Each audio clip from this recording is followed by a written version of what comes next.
much about their problems and they can't sleep. Nai-stress sa problema, hindi makatulog, kakaisip ng solusyon sa mga problema. Maraming tao, kapag nagka-problema yan, hindi na makatulog, hindi na ginagapuan ng antok. But there are those people who deal with their problems by constantly sleeping. May mga tao na kapag may problema naman, tulog ng tulog. At yun yung ginagawa nilang pang-cope out sa kanilang mga problema. Itulog na lang yan.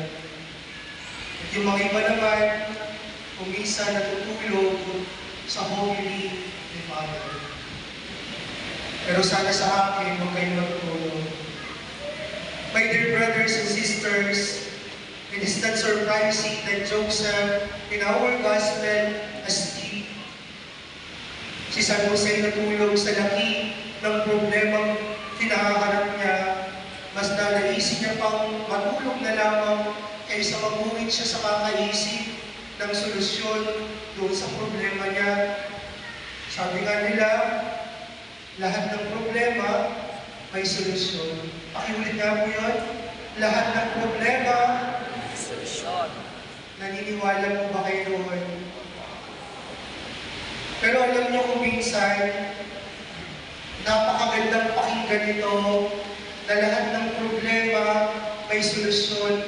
Pero kung minsan, baka wala naman solusyon dun sa problema mo talaga. Bakit? Dahil baka hindi naman problema ang kinaharap mo. Kasi kung minsan, yung inaakala nating mga problema, blessing in disguise pala para sa atin.